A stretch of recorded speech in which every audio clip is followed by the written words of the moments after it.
தமிழ்நாட்டில் இருந்த இடஒதுக்கீட்டை காமராஜர் நீக்கிய பிறகு தமிழ்நாட்டில் இருக்கின்ற முஸ்லீம் சமூகத்துக்கு திமுக உடைய தலைவர் அப்போது இருந்த முத்தமிழர் கலைஞர் முதலமைச்சராக இருந்தார். தமிழ்நாடு முஸ்லீம்களுக்கு இடஒதுக்கீடு அறிவிக்கிறார். இதெல்லாம் இந்த முஸ்தபாவுக்கு தெரியும்ன்றீங்களா? இந்த முஸ்தபாவுக்கு தெரிஞ்சதெல்லாம் மவுண்ட் ரோடு புகாரி பிரியாணியும் மவுண்ட் ரோடு பிலால் பிரியாணியும் தான். இப்ப அவர் சொல்றதே முஸ்லிம்களின் பாதுகாவலர் என்று சொல்லும் திமுக கடந்த காலங்களில் முஸ்லிம்களுக்கு எதிராக பேசி இருக்கிறாங்கிறார். 21 கோவை சிறைவாசிகள் விடுதலை செய்யப்பட்டிருக்காங்க சார். கடந்த திமுக ஆட்சியில் இந்த 21 பேரும் விடுதலை செய்யப்பட்டாங்க. இது முஸ்தபா எடுத்து பேசுவாரா?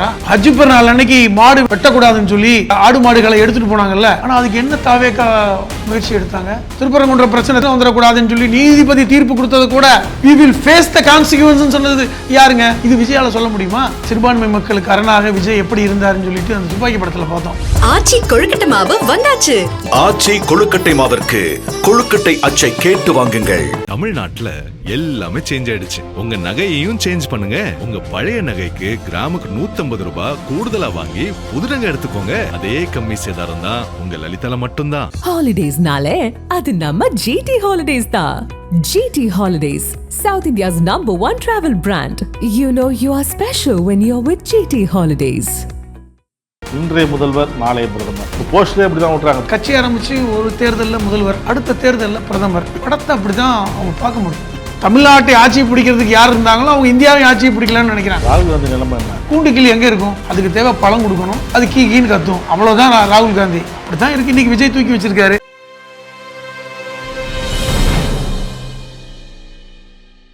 நக்கீரன் நேயர்களுக்கு வணக்கம். இன்று நம்முடன் கருத்துக்களை பகிர்ந்து கொள்ள இணைந்திருக்கிறார் திமுகவை சேர்ந்த எழுத்தாளர் புதுமடம் ஹலீம் அவர்கள். வணக்கம் சார். வணக்கம். சட்டசபையில் பேசும்போது தாவேகா எம்எல்ஏ மதார் பத்ருதீன் முஸ்லிம்களின் பாதுகாவலர் என்று சொல்லும் திமுகவினர் கடந்த காலங்களில் முஸ்லீமுக்கு எதிராக பேசியிருக்காங்க அப்படிங்கிற கருத்தை பதிவு வைக்கிறார். அதே நேரத்தில் முஸ்லீம்களுக்கு அரணாக இருந்தவர் முதல்வர் விஜய் அவர்கள் அப்படின்னு பேசுகிறாங்க. இது சட்டசபையில் திமுகவினர் கடும் கோபம் அடைஞ்சாங்க. அப்புறம் சபாநாயகர் சமாதானப்படுத்தினார். இது எப்படி பார்க்குறீங்க? அதுக்கு ஆதாரம் இருக்குங்கிறார் தாவேகா எம்எல்ஏ மதார் பத்ருதீன். அவர் எல்லாருமே முஸ்தபான்னு சொல்லுவாங்க, பேர் மதார் பத்ருதீன். அது ஆதாரம் இருக்கு அப்படிங்கிறப்ப ஆதாரம் கொடுத்துட்டு பேசுங்க அப்படின்னு சொல்லும்போது அவர் சபாநாயகத்தை வராரு, கொடுக்குறாரு. சரி இதோட போகட்டும் சொல்லி அந்த ஆதாரத்தை நான் வெளியிட விரும்பல, சபை நான் இது மூடிட்டோம், பிரச்சனை இல்லாமல் இருக்கணும் அப்படின்னு சொல்லி அவரும் சொல்கிறார். உண்மையுமே திமுக முஸ்லீம்களுக்கு என்ன இடையூறு செஞ்சது? முஸ்லீம்களை திட்டினாங்களா? என்ன செஞ்சாங்க? ஏன் தாவேகா எம்எல்ஏ சட்டசபையில் அதை பேசணும்? தாவேகாவோடு இன்னைக்கு இருப்பவர்கள் யாருன்னு பார்த்தா இந்த முஸ்தபா டீமும் ஒட்டுமொத்த கட்சியுமே அவர் காரில் தான் கூட்டிகிட்டு போவார். முஸ்தபாவுக்கு ஒரு காரில் போவார். அவருடைய ஒட்டுமொத்த கட்சியுமே அந்த காரில் போகும். அவ்வளோதான் அவருடைய கட்சி. தாவேகா எவ்வளோ பெரிய கட்சி இல்லைங்க, அவர் ஒரு தனி கட்சி வச்சுருந்தாருங்க. அப்படியா? வச்சுருந்தாரு. ஆனால் இன்னைக்கு தாவேகான்னு சொல்கிறாரு. அவர் ஒரு தனி கட்சி வச்சுருந்தார். அவருடைய டிரைவர் தான் பொதுச் செயலாளர், இவர் தலைவர். இப்படி தான் கட்சி. அதே மாதிரி பார்த்தீங்க அப்படின்னா அவருக்கு அமைச்சர் பதவி கிடைக்கும் அப்படின்னு எதிர்பார்த்தாங்க. அமைச்சர் பதவி அறிவிப்புக்கு முன்னாடியே அவர் பேரை போட்டுலாம் தொலைக்காட்சியில் வந்தது, முஸ்தபா மதுரை மத்தி அடுத்த அமைச்சர் அப்படின்னு. ஆனால் அவருக்கு கொடுக்கல. அது ஏற்கனவே அவர் அதில் ரொம்ப கடுமையாக பாதிக்கப்பட்டவர் தான். இப்போ இஸ்லாமிய சமூகம் இன்றைக்கி இவங்கெல்லாம் வந்ததுனால தாவேகா பக்கம் வந்துருச்சுங்கிற ஒரு பிம்பத்தை கட்டமைச்சு முதல்வர் கவனத்தை ஈர்க்கணும் அப்படிங்கிற ஒரு நாடகத்தை நடத்தார். ஏற்கனவே அப்படித்தான் நடத்தினார். பழைய காலங்களில் ஊடகவாதங்களில் அவர் பேச்செல்லாம் அப்படி தான் இருக்கும். நீங்கள் சபாநாயகர்கிட்ட போய் அதனுடைய சாட்சியங்களை கொடுத்தாருன்னு ஒரு வெத்த பேப்பரை கொடுத்துருப்பாரு தான் நான் நினைக்கிறேன். அதனால தான் அவங்க வெளியிடலை. இப்போ நான் கேட்குறீங்கல்ல, இது சபாநாயகர் அப்படின்னா பொய்யா சொல்ல போகிறாரு.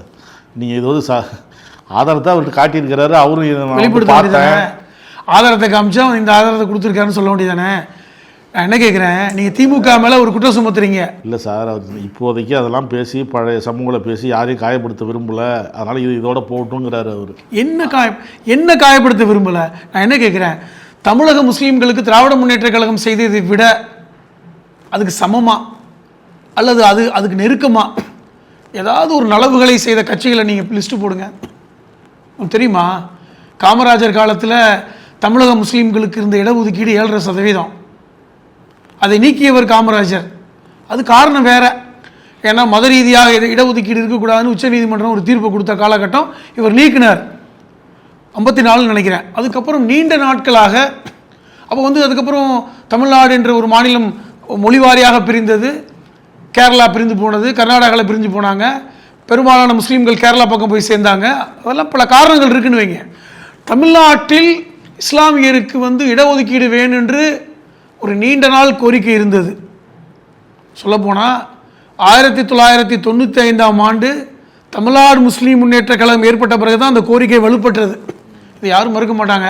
அப்போ அப்படி தமிழ்நாடு முஸ்லீம் முன்னேற்ற கழகம் நீண்ட நாள் எடுத்த கோரிக்கை தான் இந்த இடஒதுக்கீடு. அதை கொடுத்தவர் முத்தமிழறிஞர் கலைஞர். 2007 செப்டம்பர் 15ஆம் தேதி பேரறிஞர் அண்ணாவுடைய பிறந்தநாள் என்று அறிவிப்பு வந்தது, ஜீவோ போட்டாங்க. நான் என்ன கேட்குறேன், குடியுரிமை திருத்த சட்டம் நாடு முழுவதும் அமல்படுத்தப்பட்டு நாடு முழுவதும் அல்லோலப்பட்டுச்சே.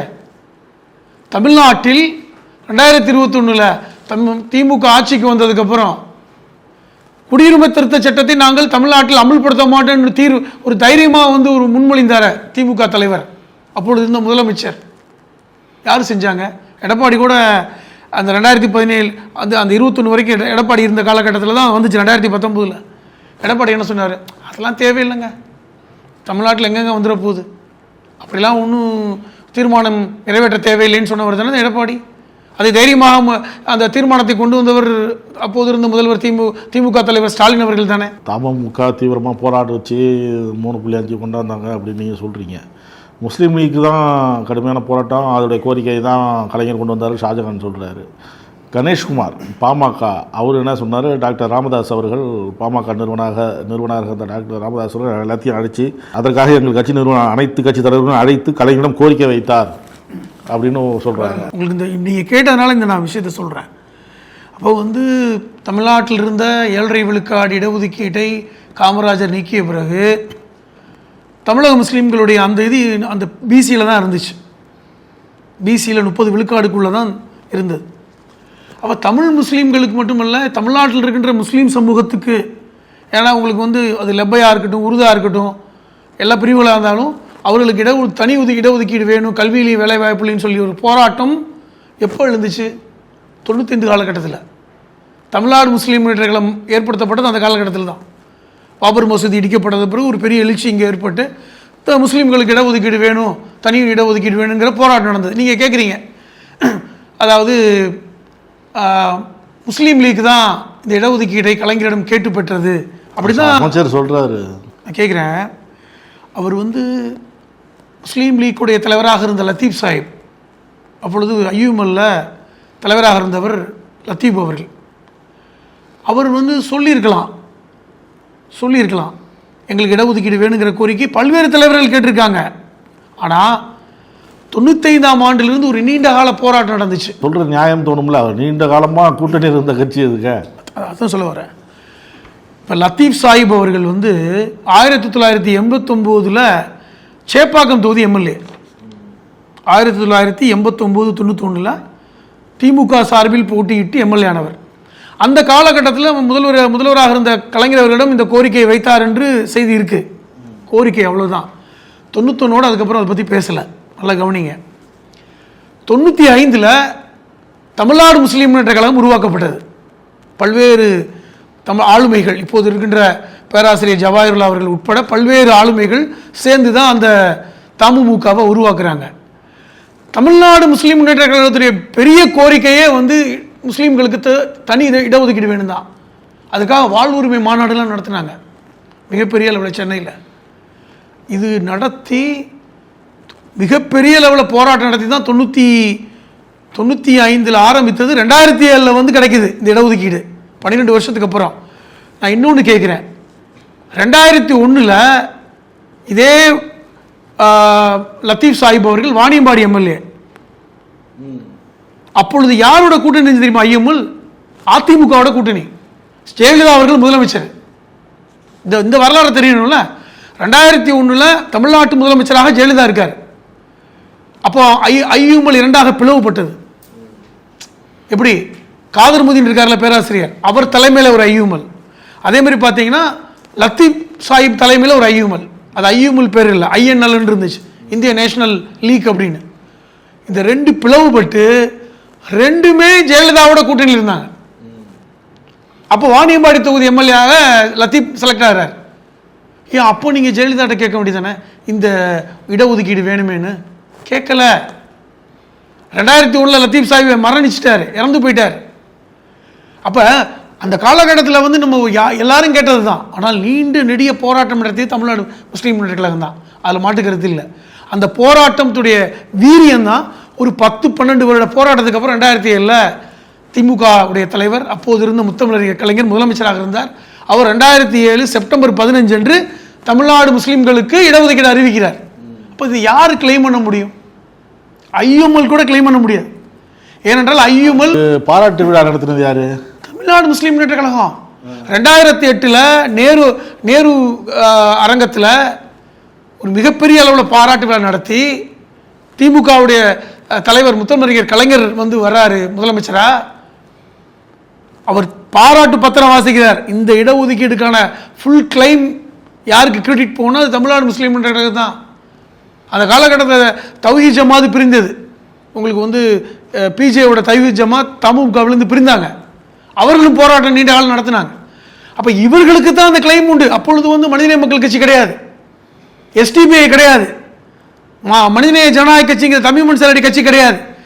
சொல்லப்போனால் இவர் தமிழ் மன்சாரிலாம் தமுகவில் இருக்கார், இங்கே தான் இருக்கார்.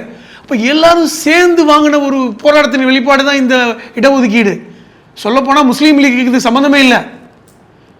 லத்தீப் சாஹிப்பை சொல்கிறாரு. அப்போ அந்த காலகட்டத்தில் ஐயூமலை சேர்ந்தவங்க என்ன பண்ணாங்க? 2001 லத்தீப் சாஹிப் இறந்து போயிட்டார். 2001ஆம் ஆண்டு வாணியம்பாடி எம்எல்ஏவாக இருந்த லத்தீப் சாஹிப் அவர்கள் மரணம், ஜெயலலிதாவோட கூட்டணி.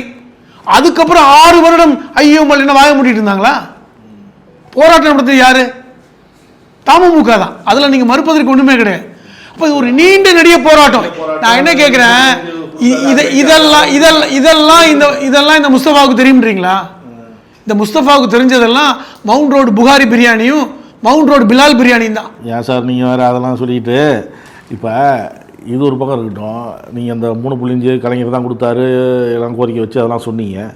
இப்போ அவர் சொல்கிறதே வந்து முஸ்லீம்களின் பாதுகாவலர் என்று சொல்லும் திமுக கடந்த காலங்களில் முஸ்லீம்களுக்கு எதிராக பேசியிருக்கிறாங்கங்கிறார். பாருங்களேன், அரசியலில் வந்து எதிராக மாற்றி மாற்றி பேசுவது வழக்கம். ஒரு கட்சியில் கூட்டணியில் இருக்கும்போது இன்னொரு கட்சியை எதிர்த்து பேசுவது வழக்கம். இப்போ இதே முஸ்லீம்கள் வந்து அதிமுக உடைய கூட்டணி இருந்திருக்காங்க, திமுகவிலையும் கூட்டணி இருந்திருக்காங்க. அப்போ அதிமுகவோட கூட்டணி இருக்கும்போது இது வந்து இந்த நரி அழுகுங்க, ஓனாய் அழுக. இது எதுக்கு அழுகணும்? என்னமோ எனக்கு வீடு கொடுக்கல, என்னை தீவிரவாதின்னு சொன்னால், என்னை வந்து இப்படி வந்து ஒரு மோசமான நிலைமைக்கு காரணம் திமுக. என்ன பண்ணிட்டாங்க திமுக? நீங்கள் திருப்பி ஏன் அந்த 99 விஷயத்தை எடுத்து வரீங்க? 89 அந்த காலகட்டம் எப்படி இருந்துச்சு? அது இன்றைக்கி தான் மறக்கடிக்கப்பட்டு இன்றைக்கி கோவை மக்கள் கொஞ்சம் நிம்மதியாக பெருமூச்சு விட்டுக்கிட்டு இருக்காங்க. இப்போ நீங்கள் வந்து தூண்டி விடுறீங்கள, மூடப்பட்ட விஷயத்தை நீங்கள் தோண்டி எடுக்கிறீங்க சார். நான் ஒன்று சொல்கிறேன் சார், திமுக செஞ்சதை வந்து ஒரு சில விஷயத்தை நான் உங்களுக்கு சொல்கிறேன், இன்றைக்கும் சொல்கிறேன். காயிதே மில்லத் அவர்கள் இன்றைக்கி வச்சுருக்காங்கல்ல, ஐயூமல் உடைய பிதாமகர் காகிதம் இல்லத்து தானே, கண்ணியமிகு காகிதம் இல்லத். அந்த காகிதம் இல்லத்துக்கு கண்ணியமிகுன்னு பட்டம் கொடுத்தவர் பேரறிஞர் அண்ணா. இன்றைக்கும் கண்ணியமிகு காகிதம் இல்லத் என்று சொல்கிறாங்கல்ல, அந்த கண்ணியமிகு என்று பட்டத்தை கொடுத்தவர் பேரறிஞர் அண்ணா. அவர் மரணத்துக்கு அப்புறம் கலைஞர் சொன்னார், முத்தமிழறிஞர் கலைஞர், கண்ணியமிகு மறைந்தாலும் அவர் என்றுமே அவர் கட்சியும் கண்ணியமிகு தான் அப்படின்னு. அப்படி போற்றி புகழ்ந்த தலைவர்கள். அவருக்கு மணிமண்டபம் கட்டினது யார் சார்? கண்ணியமிகு காகிதம் இல்லத்தவர்களுக்கு மணிமண்டபம் கட்டினது யார்? முத்தமிழறிஞர் கலைஞர். இதை முஸ்தபாவுக்கு மறக்க முடியுமா? இதே வந்து பார்த்தீங்கன்னா உமரு புலவர், சீரா புராணம் எழுதி உமரு புலவர், அவரெல்லாம் மறக்கடிச்சிட்டு போயிட்டாங்க. சீரா புராணம் இயற்றிய உமரு புலவருக்கு மணிமண்டபம் கட்டியது கலைஞர் அவர்கள் தான், உருது அகாடமி. இப்போ கடைசியாக திரு ஸ்டாலின் அவர்கள் காலத்தில் ஹஜ் கமிட்டிக்கு ஏர்போர்ட்டுக்கு வெளியே ஹஜ்ஜுக்கு போகிறவங்களுக்கு ஒரு தங்குறதுக்கு இடம் வேணும்னு சொல்லி அதுக்கு அடிக்கல் நாட்டினதும் கடந்த திமுக ஆட்சியிலங்க. இப்போ இப்படி பல்வேறு நலத்திட்டங்கள். இன்னும் ஒன்று சொல்கிறேன், இன்றைக்கும் ஒன்றிய அரசாங்கம் வந்து அப்துல் கலாம் ஆசாத் பேரில் ஒரு உயர்கல்வி ஸ்காலர்ஷிப் இருந்தது. நம்ம பேசியிருக்கோம்னு நினைக்கிறேன் முன்னாடி காலத்தில். அதாவது அப்துல் கலாம் ஆசாத் பேரில் ஒரு உயர்கல்விக்கான ஸ்காலர்ஷிப் இருந்தது. அதாவது சிறுபான்மை மக்கள், குறிப்பாக இஸ்லாமிய மக்கள் பிஹெச்டி பண்ணுறதுக்கு ஸ்காலர்ஷிப்பை வந்து சிறுபான்மை பிரிவு ஆணையம் அதுக்காக ஒரு ஃபண்டு ஒதுக்குனாங்க. அதை கடந்த காலங்களில் பாஜக அரசு ரத்து பண்ணிட்டாங்க. அந்த காலகட்டத்தில் திரு ஸ்டாலின் அவர்கள் இந்த முதலமைச்சராக இருந்தபோது ஒரு சொன்னார், அங்கே ரத்து பண்ணிட்டாங்க, ஆனால் சிறுபான்மை மக்கள் குறிப்பாக முஸ்லீம்கள் உயர்கல்வி படிப்பதற்கு நான் வந்து அதை நிதி ஒதுக்குவேன்னு சொல்லிட்டு 3.5 கோடி நிதி ஒதுக்கி 35 பேர், ஒவ்வொரு மாணவருக்கும் 35 லட்சம் ரூபா வட்டி இல்லாத கடன், வெளிநாட்டில் பல்கலைக்கழகத்தில் படிக்கிறவங்க 10 மாணவர்கள் வருடம் படிக்கிறாங்க. இதை செய்துவது திமுக அரசு. நீங்கள் தாவேக அரசு என்ன பண்ணிட்டாங்க? 100 நாளில் என்ன பண்ணிட்டீங்க? இதே முஸ்தபா இந்த துப்பாக்கி படத்துக்கு பேசின பேச்சுக்கள்லாம் இன்னைக்கு எப்படி காணொலி பார்க்க முடியுதா? பீஸ்ட் படத்துக்கு பேசினதெல்லாம் காணொலியில் பார்க்க முடியுமா? அவர் பேசின பேச்சை திருப்பி எடுத்து போடலாமா? எல்லாமே சுயநல அரசியலுங்க. சட்டமன்றத்தில் போய் 5 தடவை திமுக முஸ்லிம்களை தீவிரவாதி என்று சொன்னது எவ்வளவு பெரிய பொய்ங்க. அங்கிருந்த மனிதநேய ஜனதா கட்சியுடைய தலைவர் சட்டமன்ற உறுப்பினர் எடுத்து பேசிட்டார், அது பொய், 5 தடவை அது மாதிரி சொல்லவே இல்லை, அதை வேணா குறிப்பில் எடுத்து காமிக்கட்டும். பாருங்களேன், கோவையில் நடந்த சம்பவம் ஒரு துன்பியல் சம்பவம், அதை திருப்பி இப்போ எடுத்து பேச தேவையில்லை. இப்போ இன்னொரு விஷயம், இந்த கோவை சிறைவாசிகள் விஷயத்தை பேசினார்ல, நான் கேட்குறேன், கோவை சிறைவாசிகள் 21 பேரை கடந்த ஆட்சியில் விடுதலை பண்ணியிருக்காங்க. இது முஸ்தபா எடுத்து பேசுவாரா? 21 கோவை சிறைவாசிகள் விடுதலை செய்யப்பட்டிருக்காங்க சார். கடந்த திமுக ஆட்சியில் விடுதலை செய்யப்படலை, ஜெயலலிதா ஆட்சியில் விடுதலை செய்யப்படலை, எடப்பாடி ஆட்சியில் நம்ம பலமுறை கேட்டும் ஒரு விடுதலை செய்யப்படலை. கடந்த திமுக ஆட்சியில் இந்த 21 பேரும் விடுதலை செய்யப்பட்டாங்க. இப்படி பல நலவுகள் இருக்கு.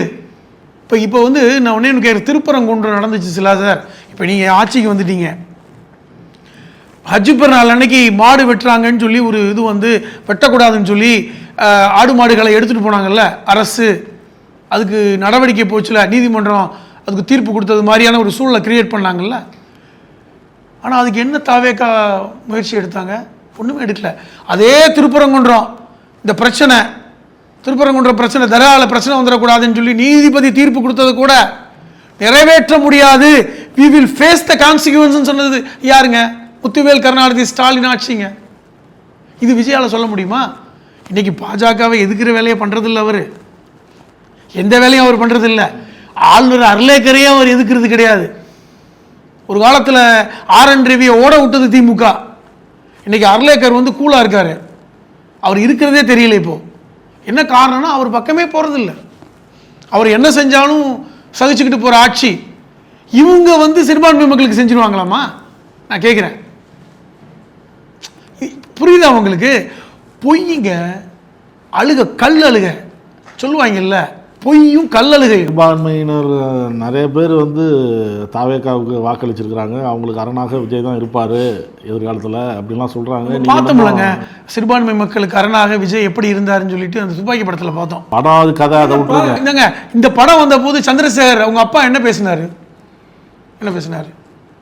இந்த படம் விஜய் நடித்திருக்க கூடாது, அதனால இனி இன்னொரு படத்தில் வந்து ஒரு முஸ்லீம் நண்பராக நடிக்கணும், தப்பு தான் பேசினாரா?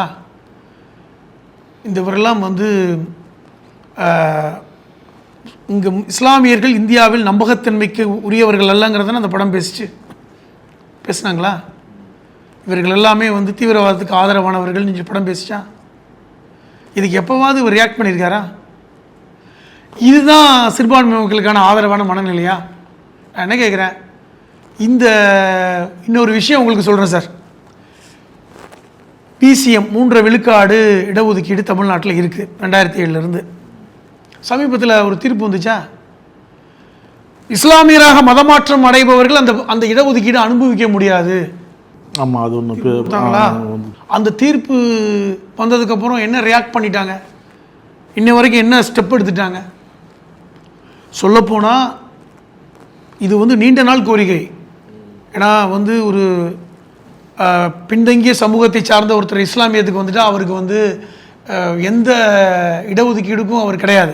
இப்போ வந்து ஒரு தலித் சமூகத்தை சார்ந்தவர் இஸ்லாமியத்துக்கு வராருன்னு வைங்க, அவர் ஏற்கனவே வந்து இடஒதுக்கீட்டில் இருந்திருப்பார், SC கோட்டாவில் இருந்திருப்பார். அவர் இஸ்லாமியராக மாறிட்டால் அவருக்கு அந்த கோட்டா கிடையாது. அப்போ அவர் வந்து OCக்கு வந்துடுறார்.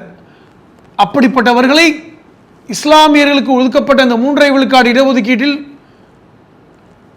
தகுதி பெறணும், அதுக்கு அனுமதிக்கணும்னு சொல்லி ஒரு நீண்ட நாள் கோரிக்கை கடந்த ஆட்சியில் சட்டமன்றத்தில் திரு ஸ்டாலின் அவர்கள் நிறைவேற்றினாங்களா? தீர்மானமாக கொண்டு வந்தாரா? அதற்காக வந்து இது ஏற்கனவே ஒரு நீண்ட நெடிய நீதிமன்ற தீர்ப்பு இருக்கிறது, அதன் அடிப்படையில் கொண்டு வந்தாங்க.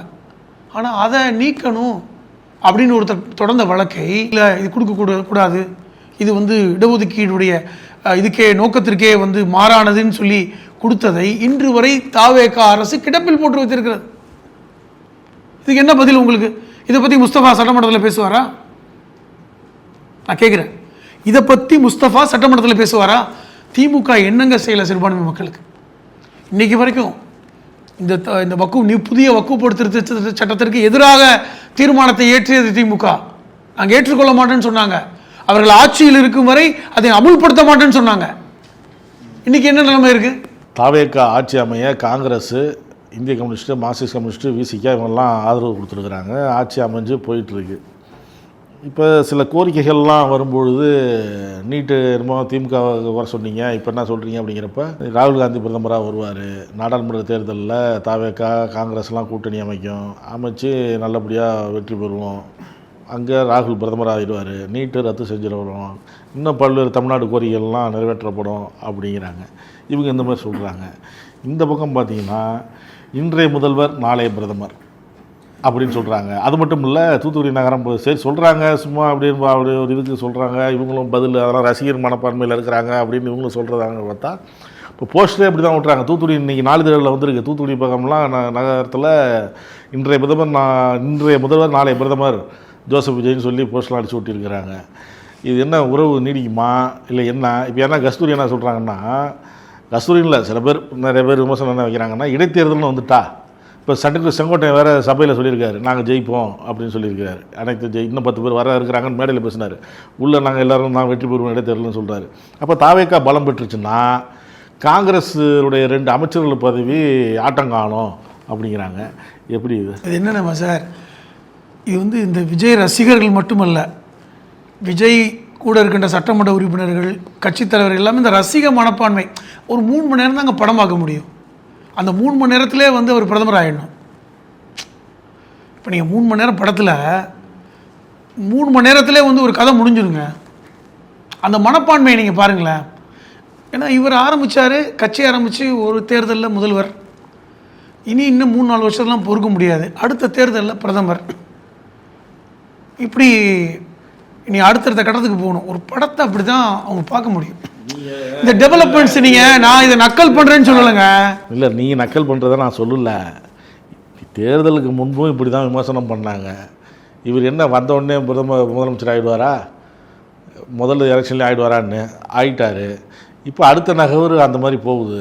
அதான் சொல்கிறேனே, விஜய் வந்து பாகிஸ்தான் பிரதமர் ஷபாஸ் ஷெரீஃபோட பேச்சுவார்த்தை நடக்கிறதா கேள்விப்பட்டேன். இம்ரான்கானை வெளியே விட்டுறணும் அப்படின்ட்டு. அவர் சர்வதேச அளவுக்கு போயிட்டுருக்காருங்க. இப்படி தான் பேச முடியும்.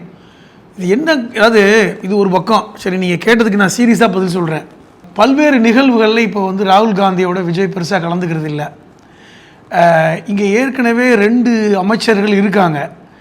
ஆனால் அவர்களுக்கான முக்கியத்துவம் இப்பொழுது பெருசாக இல்லை. இது இடையில பார்த்திங்கன்னா ஒரு விஸ்வநாதன் வந்து ஒரு பல சிக்கலில் சிக்கினார், சர்ச்சைகளை சிக்கினார். அதுக்கப்புறம் இப்போல்லாம் பேசுகிறது இல்லை. நீங்கள் கவனித்து பார்த்தா தெரியும். ஐயோங்களுடைய ஷாஜான் பேசுகிற அளவு கூட இப்போ நீங்கள் காங்கிரஸ் அமைச்சர்கள் பேசுகிறது இல்லை. என்ன காரணம் அப்படின்னா, காங்கிரஸ் இல்லைனாலும் இன்னொரு கட்சி வந்துடும், காங்கிரஸ் இல்லைனாலும் இன்னொரு கட்சி நாங்கள். ஏன்னா அதிமுக ஏற்கனவே வந்து பலரும் இன்றைக்கி போயிருக்காங்க. இடைத்தேர்தலில் அதிமுகவே நாங்கள் உடச்சி கொண்டு வந்துடுவோம் அப்படிங்கிற மாதிரிலாம் இருக்குது, எண்ணம் இருக்கிறது. இது எல்லாமே இந்த ஓவர் கான்ஃபிடென்ட் இருக்குது பார்த்தீங்களா, அதுக்கு தான் சொல்ல வரேன். இது ஒரு ஓவர் கான்ஃபிடென்ட். இப்போல்லாம் நீங்கள் வட இந்தியா ஊடகங்களில் விஜயை பற்றி ரீல்ஸ் நிறையா வருது. நேற்று கூட பார்த்தேன், தமிழ்நாட்டில் இருக்கின்ற வட இந்திய ஆட்கள்கிட்ட விஜயை பற்றி கேள்வி கேட்குறாங்க. நேற்று உத்தரப்பிரதேசத்தில் விஜய் தெரியுமா அப்படின்னு கேட்குறாங்க. இந்திய ஊடகங்கள், சில ஊடகங்கள் வந்து விஜயை பற்றி உங்களுக்கு கருத்து என்னன்னு ஒரு வட இந்திய ஆட்கள்கிட்ட கேட்குறாங்க. இது என்னத்தை சொல்கிறது? இதுக்கு பின்னாடி யார் இருக்கிறது? தமிழ்நாட்டை ஆட்சி பிடிக்கிறதுக்கு யார் இருந்தாங்களோ அவங்க இந்தியாவை ஆட்சியை பிடிக்கலான்னு நினைக்கிறாங்க. இப்போ என்ன ஒரு விஷயம் புரியுதுன்னா, ஆட்சியில் உட்கார்றதுக்கு முதல்வராகவோ பிரதமராகவோ ஒரு பெரிய தேவையில்லை, யாரை வேணாலும் உட்கார வச்சிடலாம். ஒரு பாப்புலாரிட்டி, காசு, பணம், சில திட்டங்கள், அப்படி அப்படி அந்த மாதிரி ஒரு சூழல் இன்னைக்கு வந்துருச்சுங்க. அதான் சொன்னேன், 3 மணி நேரம் படம், அந்த மனப்பான்மை உடையவர்களுக்கு ரொம்ப ஜாலியாக இருக்குது. இன்னைக்கு விஜய் பிரதமர்னு போஸ்ட் விட்டுறத சந்தோஷப்படுறாங்க. ஏன்னா முதல்வர் ஆகி அவங்க சந்தோஷத்தை அனுபவிச்சு முடிச்சுட்டாங்க. இப்போ நீங்கள் கவனிக்கணும் சார், விஜய் முதல்வர் ஆகணும்னு விரும்பினாங்க. எனக்கு முதல்வர் ஆகலைன்னா நான் உயிரோடவே இருக்க மாட்டேன் அப்படின்லாம் பேசினாங்க. இப்போ முதல்வர் ஆகிட்டாருங்க, அவங்க கனவு நிறைவேறிடுச்சு. சரி, ஒரு ஆசை ஃபுல்ஃபில் ஆகிட்டா அடுத்த ஆசைக்கு போகணும்ல. இப்போ அடுத்து விஜய் பிரதமர், ஏன்னா உங்களுக்கு விஜய் ரசிகர்களுக்கு ஏதாவது ஒரு தீனி கொடுக்கணும். ஏங்க அவன்கிட்ட போய் நீ அவனை ஒரு உயிரோட்டமாக எப்படி வச்சிருப்பீங்க? அவன் லைம் லைட்டில் இருக்கணும்ல. இப்போ முதல்வர் ஆகிட்டாருங்க, இனி என்னங்க பேசுவோன்ற சோர்வாயிடக்கூடாதுல்ல. இனி விஜய் பிரதமர் ஆகணும். அப்போ அந்த மைண்ட் செட்டுக்குலாம் இப்போ விஜய் ரசிகர்கள் இருக்கான். நம்ம இனிமே போட்டி ராகுல் காந்தி நிலைமை என்ன? அவர் பாரத் ஜோட நடத்தினாரு, ஏகப்பட்ட இது நடத்தினாரு. இப்போ காக்ரோச் பார்ட்டிக்காக உறுதுணையாக போய் டெல்லியில் போராட்டம் பண்ணாரு. ஒரு தூக்கிட்டு போனதெல்லாம் பார்த்தீங்களா ராகுல் காந்தியை? விஜய் ராகுல் காந்தி ஒரு கூண்டு கிளிங்க. என்ன சார் இப்படி சொல்லிட்டு? ஆமாங்க, ராகுல் காந்தி அரமனையுடைய கூண்டு கிளி தான். அவரை யாருனாலும் தூக்கி வச்சுக்கிறாங்க. அப்படி தான் இருக்குது. இன்றைக்கி விஜய் தூக்கி வச்சுருக்காரு. கூண்டு கிளி எங்கே இருக்கும்? எங்கெல்லாம் பழம் கொடுக்குறாங்களோ அங்கே இருக்கும். அதுக்கு தேவை பழம் கொடுக்கணும், அது கீன்னு கத்தும். அவ்வளோதான் ராகுல் காந்தி. அந்த கூண்டுக்குழி நிலைமை தான் ராகுல் காந்திக்கு. அதனால் அவரை பற்றி பேசுகிறதுக்கு ஒன்றும் இல்லை. இப்போ ஒரு காலத்தில் பாஜக சொல்லும் போதெல்லாம் நம்மளும் என்ன இப்படி பேசுகிறாங்க, ஏன் இவ்வளோ மோசமாக விமர்சிக்கிறாங்கன்னு இப்போ தான் நமக்கும் புரியுது. ஆமாம், எப்படிப்பட்ட கூண்டுக்கிளியாக இருக்கார் அப்படின்னு. அப்போ இன்றைக்கி விஜய் வர்சஸ் மோடிங்கிற மாதிரி ஒரு பிம்பத்தை கொண்டு வராங்க. அதான் பார்க்க முடியுது. இன்னைக்கு விஜய் நீங்களே சொல்றீங்க பாஜகவுக்கு எதிராக விஜய் பேச மாட்டேங்கிறாருன்னு, இன்னொரு பக்கம் இப்படி சொல்றீங்க விஜய் விசஸ் மோடின்னு சொல்றீங்க. திருப்பி சொல்றேன், ஒன்று மோடி ஆட்சி இல்லை விஜய் ஆட்சின்னு வந்தாலும் அவங்களுக்கு யாருக்கு நல்லது? எந்த சித்தாந்தமும் இல்லைங்க விஜய்கிட்ட, எந்த பிரச்சனையும் இல்லை. இப்போ திமுக ஆட்சியில் இருந்தால் யாருக்கு இடைஞ்சல், யாருக்கு குடைச்சல்? பாஜகவுக்கு குடைச்சல். விஜய் ஆட்சியில் ஏதாவது குடைச்சல் இருக்கா? ஏதாவது சிரமம் இருக்கா? இன்னைக்கு பாஜக காரங்களுக்கு ஏதாவது சிரமம் இருக்கா? பாஜக ஒன்றிய அரசுக்கு ஏதாவது பிரச்சனை இருக்கா? அவர்கள் நடக்கிறதே செஞ்சுட்டு இருக்காங்க. இன்னைக்கு தென்னக மாநாடு நடந்துச்சு. தலைவர் அமித்ஷா, துணைத் தலைவர் விஜய். நீங்கள் வேணா சொல்லலாம் தமிழ்நாட்டில் நடந்துச்சு அதனால கொடுத்துட்டாங்கன்னு, எல்லாம் கிடையாது. விஜய் ஒரு எடுப்பார் கைப்பில்லைங்க, அவ்வளோதான். திருப்பி திருப்பி நம்ம சொல்கிறோம், அவர் ஒரு எடுப்பார் கைப்பில்லை. அவர் எப்படி ஒரு கூண்டிக்கிளி, ஒரு எடுப்பார் கைப்பில்லை. எடுப்பார் கைப்பில்லை யாருடைய கட்டுப்பாட்டில் இருக்கும்? அதுதான் இன்னைக்கு பாஜகவுடைய கட்டுப்பாட்டில் இருக்கு. நாளைக்கு இன்னொருத்தர் வர்றதை விட இவரை போட்டியாக வச்சு அவர் ஜெயிக்கலாம். அப்படி வந்தால் இவர் ஜெயிச்சுட்டு போகணும். எதிராளிகள் தோற்றுவிட வேண்டும், சித்தாந்தவாதிகள் வந்துடக்கூடாது, பாஜகவுக்கு எதிர்மறையில் இருக்கிறவர்கள் ஆட்சியை பிடிச்சு விடக்கூடாது. இந்தியா முழுவதும் நம்மளுடைய ஆட்சி அல்லது நமக்கு அடிமையான ஆட்சி, இதுதான் பாஜகவுடைய திட்டம். ஒன்று நாம ஆளணும், இல்லைன்னா நமக்கு அடிமையாக இருக்க ஆளணும். அப்போ எல்லாம் ஒன்று தானே சார்? இந்த பொருத்தத்தை நீங்கள் பொருத்தி பாருங்க, அதெல்லாம் கரெக்டாக இருக்கும். கருத்துக்களை பாருங்க. நக்கீரன் டிவிக்கு சப்ஸ்கிரைப் செய்யுங்கள். உங்கள் ஆதரவே எங்கள் பலம். ஆசிரியர்களுக்கு நண்பனாகவும் மாணவர்களுக்கு ஆசானாகவும் திகழும் தேர்வு வழிகாட்டி. ஒவ்வொரு பாடத்திற்கும் அனுபவமிக்க ஆசிரியர்களின் துல்லியமான தெளிவான விடைகள்.